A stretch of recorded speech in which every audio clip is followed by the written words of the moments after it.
The stars were quiet that day. Too quiet. Captain Ryan Hawley sat in the control seat of his patrol ship, the Emberlight, staring at a screen filled with silence. Then a sound broke the peace. A sharp, sudden beep. A signal. Faint and old. Ryan leaned closer. What is that? The computer replied, unknown distress code. Origin. Sector V-17. Signal type, human. Ryan frowned. That can't be right. No human ship has gone near V-17 in decades. That area is restricted. The AI spoke again. Signal repeats every 9 seconds. Ryan clicked to open the audio. Static. Then a voice.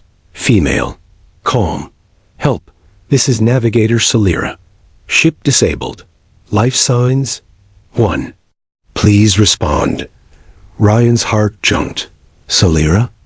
That's not a human name. He checked the date of the signal. It was sent in real time. No delay. That meant the source was too close for comfort. Sector V-17 was deep in alien-controlled space. Earth's treaties had one rule. Never enter alien nav zones alone. But Ryan was alone. And very curious. He opened a secure channel. Command, I've received a distress signal. Possible alien-human contact. Requesting permission to investigate. Silence. Then a flat voice. Request denied. Leave the area immediately. Ryan looked back at the blinking signal. That voice didn't sound like a trick. It sounded tired, weak, real. He turned off the channel. Sorry, Command, he whispered. I have to see this for myself. 15 minutes later, the Emberlight dropped out of warp near a small asteroid field. There, floating between dead rocks and dust, was a ship. Its hull was cracked. No lights, no markings, but Ryan recognized the shape. It was an Earth exploration. Vessel type T-class. But T-class ships were retired 40 years ago. This thing should be in a museum. Ryan muttered. He flew closer, scanned for life. One signal. Faint, still breathing. He docked his ship and entered the ghost vessel. The air inside smelled like dust, and burnt metal. Lights flickered dimly. Everything was too quiet. He moved carefully through the corridors, weapon ready. Then he reached the control deck. There, sitting in the navigator's seat, was her. She didn't look human. Her skin was smooth and pale silver.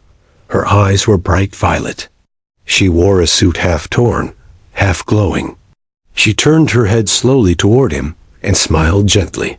You came, she said softly. Ryan raised his weapon. Who are you? She didn't move.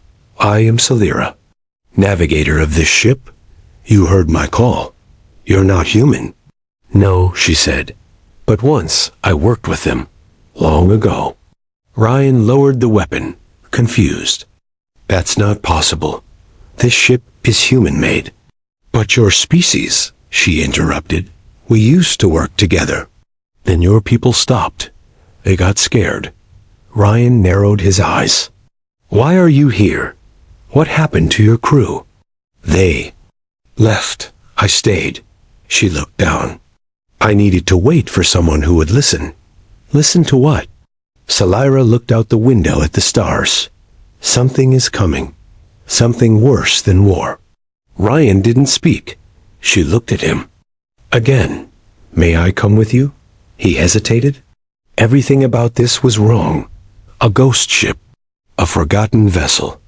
A non-human claiming to be part of Earth's old missions. But something in her voice. It felt real. She didn't beg. She didn't lie. She just waited. Ryan nodded slowly. All right. Let's get you out of here. Back on the Emberlight, Ryan helped Salira into the guest cabin. She walked slowly, like someone waking from a long sleep. The AI scanned her body. No weapons. No tech threats. But her biology was unknown. Ryan sat in the pilot's chair, thinking hard. She looked like an alien, but she spoke perfect English, and she seemed too calm for someone rescued from death. Then, just before the door to her cabin closed, she turned and smiled again. "Thank you, Captain Ryan. Now, we begin." The door slid shut. Locked. Ryan sat up straight. What did she mean? He checked the ship logs, but new code had already started uploading. She hadn't touched anything, yet. Something inside his ship had changed, and outside, far away just for a moment, something large moved in the shadows of space. The ship's doors locked by themselves. Salira's voice echoed through the cabin, soft, calm, and very sure. "There's no need to run." Captain Ryan stared at the locked cabin door. It hadn't beeped. It hadn't slid shut like normal. It had just sealed silently. He stood, slowly, walked to the control panel, and tapped the override. "Nothing. Salira?" he called. No reply. He checked the air systems. Still safe. She hadn't poisoned the ship. At least, not yet. Ryan took a deep breath and knocked on the door. "Are you all right in there?" After a moment, her voice came through the intercom. Calm, smooth. "I'm fine. I needed to lock the door." "Why?" "I didn't want anyone else listening." "There is no one else," he replied. There was a pause. "Exactly," she said. Ryan walked back to the control room, trying to calm his thoughts. Who was she really?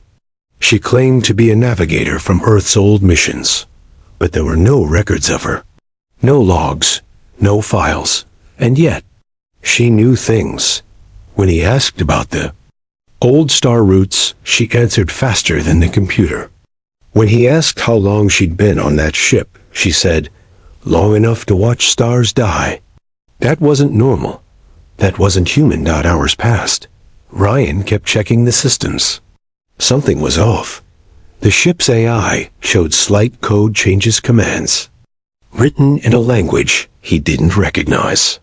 The hull sensors were now scanning in reverse, looking behind the ship. Then Salira spoke again. "We're being watched." Ryan turned to the speaker. "What do you mean?" "They know I left. They will come." "Who?" "My people." "You said you were a navigator." "I was. I still am. But I'm also a traitor." She opened the door. She stepped out of her cabin wearing a fresh uniform, clean, fitted, sharp lines and glowing marks along the sleeves. She looked taller now, more alert.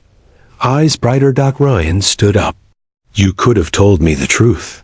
She walked past him and touched the main console. The ship didn't resist her. "Would you have believed me?" she asked softly. "Try me." She looked out the window again, this time at nothing. And she spoke. "My people map the future. We don't just navigate stars, we navigate outcomes. We saw Earth in our predictions. We warned your leaders decades ago. They laughed, so we left. But one timeline, one tiny path, showed Earth surviving what comes next.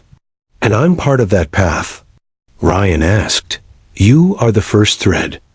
She said, "If I lose you, the rest unravels." Ryan didn't like it. He didn't like being part of someone else's plan. He was a pilot, not a prophecy. "I don't care about destiny," he said. "If something's coming, just tell me what it is." She looked at him, serious now. "Number. Smile. They are called the Varn. They erase, not conquer. Not rule. Just silence. They are coming from outside this galaxy. And they eat star systems." Ryan blinked. "That's just a story." She raised her hand and projected a small holomap. It showed 10 stars, then 9, then 7. One by one, each winked out. No war. No explosions. Just gone. "I left my post to warn you," she said. "And now I'm being hunted for it." The console beeped. A ping from deep space. Ryan leaned forward. A ship. No. 2 had entered the edge of the system. No signal. No-eyed black shapes. Cold. Silent. "They're here," she whispered. Ryan turned toward her. "Why lock the door earlier?" She tilted her head, half smiling again. "I needed you to trust me. And now, I need you to fly." Ryan thought he knew the galaxy. But when Celira showed him her map, Earth was circled. In black Captain Ryan didn't speak for a full minute. He just stared at the hologram, floating between them. Celira had opened a small silver device from her uniform. It projected a star map, massive and detailed, with colors Ryan had never seen used in any Earth chart. "This is a navigational pattern," she said. "One we don't share." The stars pulsed slowly, dozens and hundreds marked by symbols he didn't recognize. And near the center was Earth, except it wasn't highlighted with blue, like friendly systems. It wasn't red, like danger zones. It was black, circled, sealed, double quotes. "What does that mean?" Ryan asked, pointing. She looked at him. Her expression was calm. Too calm. "It means Earth has no future in any timeline we saw, until now." Ryan felt a chill. "Why would your people track our future?" "Because the Varn don't care about borders. They don't ask for permission. They erase everything, and Earth is in their path." She moved the map slightly, revealing more of space. Several stars were grayed out, dimmed. "They used to shine," she said. "Now they don't." "You mean they're dead stars?" "No, they were removed." Ryan shook his head. "That's not possible." "It wasn't, until the Varn." She turned toward him and tapped the display. A timeline, scrolled by strange symbols, pulse patterns, navigation lines. It was overwhelming, but one thing was clear. Earth's path intersected something massive, and soon. "When?" Ryan asked. "Less than 20 days, she replied. "Maybe sooner, if they're early." "Then why didn't you warn Earth directly?" "I tried. They blocked me." Ryan clenched his jaw. "Because you're alien." "Because I'm not what they understand," she corrected. "And because I carry this." She opened her sleeve and revealed a small implant glowing beneath her skin. It pulsed blue. Ryan scanned it with his ship's tool. The result made no sense. Technology. Unknown. Possibly future-based? Celira sat down beside the console. "I was one of the chart makers. We map not just distance, but probability. I saw your planet marked again and again for silence. The only change happened when you entered the path." "Me?" "Yes. The system shifted when you touched the signal." "I don't know why. But something in you connects to the turning point." Ryan laughed nervously. "I'm just a patrol pilot." "You're in the right place, at the wrong time. That makes you important." Outside the ship, a soft alarm began to beep. Ryan checked the scanner. 2 objects, no energy trails. No heat, but they were moving, straight toward them.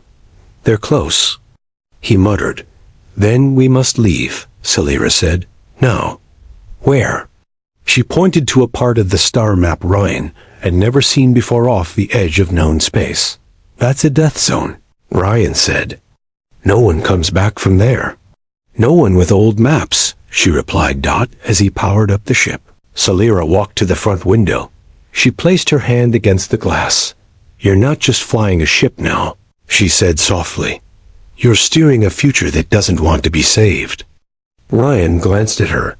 "And what if I crush it?" Her smile returned. "Then I die with the one human who didn't run."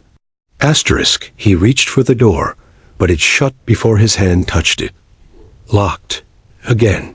Only her voice came through. "This is for your safety, and mine." Ryan slammed the override panel. Nothing happened. Again, just like before. The cabin door closed, without a sound. Smooth. Silent. Controlled from the inside. From her side. He stared at the blinking light beside this frame. Red dot locked. "Celira." He called out. No answer. He hit the door twice with his palm, frustration growing. Solira, open it. Now. Finally, her voice came through the speaker soft, calm. No, Captain Ryan. You need to stay outside for now. Why? What are you doing in there? I'm protecting you from something you're not ready to see. He took a step back, breathing harder. First, she rewrote parts of his ship. Then she showed him a map that made Earth look cursed. Now, she was locking him out again. He checked the bridge systems. Everything was still online. Engines ready. Weapons cold, but the navigation was locked into coordinates he didn't set. Unknown space. Deep black sector. He tried to cancel the route. Command denied, the AI said. Priority code accepted. Solira Oryx.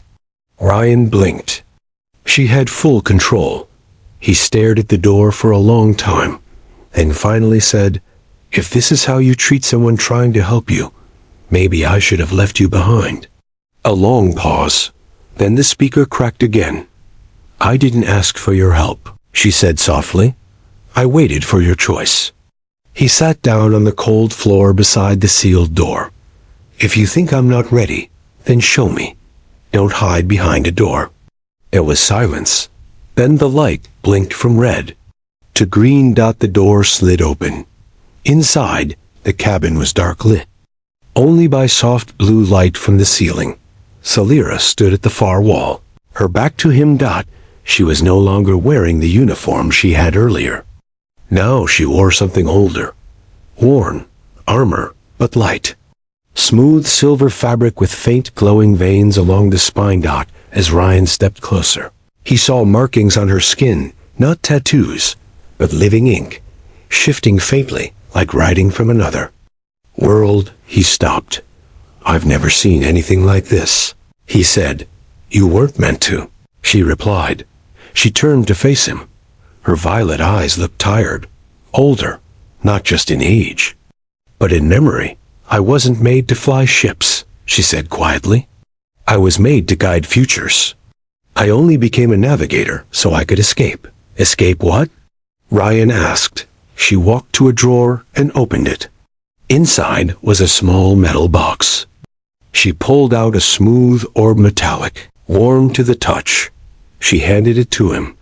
He felt it hum in his palm. This is a seed, she said. One of only 3 left. It holds a map of the Varn's movement, and the only path that leads Earth away from extinction. Ryan stared at the orb. Why give this to me? She looked up. Because the other 2 were lost, and I can't carry it anymore. They're tracking me through it. Just then, the ship rocked. A tremor. Ryan ran to the control screen. 2 Varn scouts had entered sensor range. Still distant, but faster now. He turned back to Solira. You said I wasn't ready, but I'm still here. So tell me, what is your plan? She walked toward him. Close now. Close enough that he could hear the quiet hum of her suit. I don't have a plan, she whispered. You are the plan. Then she leaned closer and said quietly, and now you can't go back. Before he could respond, the cabin door closed again. The ship lights turned red. The stars outside vanished. Something huge had entered the system, and it wasn't human. The warning alarm screamed through the ember light. Ryan jumped from his seat and ran to the control deck. The forward window had gone black. Not because of failure, because something massive now blocked the stars. A ship. No lights. No engine flare. Just dark metal stretching like bone across the void. Ryan checked the scans. No ID, no signal, no sound. But the AI whispered something he'd never heard before. Unmapped object. Risk. Extinction level. Solira entered the deck, calm and silent. She stared at the shape outside. They're here, she said. Ryan looked at her. That's one ship? She nodded. A scout, small one. That's small? She walked forward and touched the window. her voice barely above a breath. They followed my signal. They always do. Suddenly, the ember light shook. A pulse of energy scanned the hull. The ship's lights flickered. The AI voice cracked. Foreign command override attempted. Firewall breached. Rebooting, Ryan hit the emergency engine startup. They're trying to shut us down. Solara stepped back from the window. They're not trying. They will. Then a new sound filled the air. Not from the ship. From inside Ryan's head. A whisper. Low. Cold. Not words. Just a feeling. Surrender. Silence. Erase. Ryan clutched his temples. What is that? The Varn, Solara said. They speak through mind touch. They want you to give up. Let go. He gritted his teeth. And if I don't, they erase you slower. The main screen blinked. A symbol appeared like a spiral folding into itself. The Varn signature. Then came a message. In perfect English. Solara Oryx. Return. Or Earth. Will be marked. Ryan stared at it. They know who you are. She didn't look away. They know what I carry, she said. Not just the seed, the knowledge of the path. They fear anyone who resists the map. Ryan turned to her. If you go, do they stop? Solara looked down. No. They pause. That's all. Then why ask? They want me to choose fear. They want you to see me as danger. He turned back to the screen. Another message blinked. One human. One traitor. One chance to live. It was a trade. Ryan's life for hers. He looked at her. She didn't plead. She didn't beg. She just said, if you choose to hand me over, I will not stop you. The silence between them felt heavier than the Varn ship outside. Then Ryan said, you came to warn us. You didn't run. You locked doors, sure. But you opened them too. You had chances to hurt me. You didn't. He stepped toward her. They want me to fear you. He picked up the seed. But I think Earth survives because someone believed. You. He turned to the ship's AI. Override stealth command. Power down engines. The ship went dark. Invisible. Silent. Running cold. Solara looked at him in shock. You're hiding us? He smiled. They can't erase what they can't find. Outside, the Varn ship paused. No movement. No signals. Then slowly, it began to turn. It hadn't given up. And it only marked a new question. Why was this human still protecting her? Inside, the cabin lights dimmed. Ryan leaned back in the chair, exhausted. Solara looked at him for a long time, then whispered, you just put yourself on their list. He grinned, tired. Good. Then we're on it together. Asterisk, the ship was silent. Engines cold, lights off. Outside, death floated past like a shadow, but shadows don't miss twice. Inside the ember light, everything was off. No heat. No sound. Just darkness and breath. Ryan sat in the pilot chair, eyes locked on the forward screen. He watched the giant Varn ship drift past, slow, scanning, searching. It moved like a predator. A patient one. Behind him, Solara stood still, barely breathing. If they catch even a whisper from us, she said, they'll fire. Then we. Stay quiet, Ryan whispered. Even the AI was silent, now disabled by command. They were flying blind or floating blind, because the ember light wasn't moving. They were just drifting. The escape plan wasn't a plan. It was a gamble. Solara had suggested something called a cold drift slip, a stealth escape used by ancient smugglers during war. Turn everything off. Open the hull to space. Use magnetic sails to catch. Silent solar drift from nearby stars. Float through the shadows. Hope the enemy doesn't see. It was insane, and their only chance. Ryan tightened the straps on his chair as the stars slowly shifted. How long will this take? he asked. Celira checked the passive star map. If the drift holds 11 hours, and if it doesn't? She didn't answer. Time passed slowly. They didn't speak. They didn't move. Even the hum of the ship had vanished. Then an alert. Soft. Silent. Just a vibration. Celira touched the wall. Varn probe. 30 clicks. Changing direction. Ryan's heart jumped. They saw us? No, but they felt something. A presence. He cursed under his breath. Can we increase drift? Celira nodded. But we risk heat. Ryan made the call. Do it. The ship creaked softly as the sails caught more pull. Faster now, but warmer. 2 outside. The Varn probe stopped. It turned. Coming closer. Celira moved fast. She took off the seed device from Ryan's neck and placed it into a container lined with her armor. It's glowing too bright, she whispered. Then kill the glow. I can't. It senses threat. The screen showed the Varn probe moving in fast, silent, sharp like a knife. Ryan gritted his teeth. If they board us, I'll give myself up, she said quietly. No. Ryan, no. Suddenly an idea. The probe's reading us as one signal, one shape. He turned to her. Split it. Her eyes widened. You mean eject something? Not something, he said. Me. Before she could protest, he rushed to the emergency pod chamber. No engine, he said. Just metal. No power. Just heat. Enough to catch. Their eye. Celira grabbed his arm. You'll die. I'll buy us 10 seconds. You use them. He smiled. Remember your maps. Navigate me back later. She stared at him, eyes glowing faintly, then whispered, I hate this plan. Me too, he said. That's how I know it's gonna work. 10 seconds later, Ryan launched. The pod tumbled silently, away from the Emerlight, away from her. Varn probe blinked. Changed direction, and followed him. Back on the main ship, Celira reactivated the minimal systems. Just enough to steer. She turned the Emberlight and launched it into the black drift toward a hidden system known only to her kind.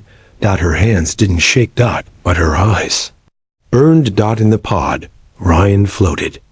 Alone, heartbeat loud in his ears. He smiled bitterly. Most guys take girls to dinner, he muttered. I gave her a Varn. The stars spun slowly outside. Then darkness took him. Asterisk, when Ryan opened his eyes, he wasn't dead. But he wasn't home either. She had found him. Again. Darkness. Then. A breath. Captain Ryan's eyes fluttered open. His chest hurt. His head felt heavy. But he was alive. He blinked slowly. A soft white ceiling came into view. Not the Emberlight. Not the pod. Somewhere else. He tried to sit up, but a hand gently pushed him back. You're safe. A voice said, calm. Warm. Say Lyra. She stood beside him, her silver hair now tied back, her armor gone. She wore simple gray robes now clean. And light. You weren't easy to find, she said with a soft smile. He groaned. How long? 5 days. Your pod nearly froze over. The Varn chased it for hours. They never saw me return. You came back for me? She tilted her head. I said we'd finish this together. Ryan sat up slowly, taking in the room. The walls were smooth and glowing faintly. No tech panels. No doors. Where are we? A safe place. A world between stars. It doesn't exist on any map. He looked at her. And now what? The Varn still exist. She nodded. Yes, but the seed is safe. Earth has time now. Time to prepare. They stepped outside. The sky above them shimmered with colors purple, silver, and deep blue. A world untouched. Silent. Peaceful. Ryan looked around and laughed softly. So, it really is just the two of us. Celira looked at him. Yes. Then, Added, for now. He turned to her. Why me, Salira? Why not a smarter pilot? A leader? A scientist? She smiled, eyes glowing just faintly in the dusk. Because you didn't ask the galaxy for answers. You just listened. She stepped closer. And when you were afraid, you still chose me. They stood in silence for a moment, watching. 2 moons rise over the hills. No war. No orders. No enemies. Thus them. Ryan sighed. I guess I'm not going back right away, am I? Salira looked at him, serious now. If you want to, I'll take you. But if you stay, we begin something new. We change what comes next. He looked up at the stars. Earth was somewhere out there still spinning. Still unaware, but no longer alone. He took her hand out soft. Warm. Real. You shut that door back then, he said. She nodded. I did. And now? She smiled. I open this one. The end. Asterisk.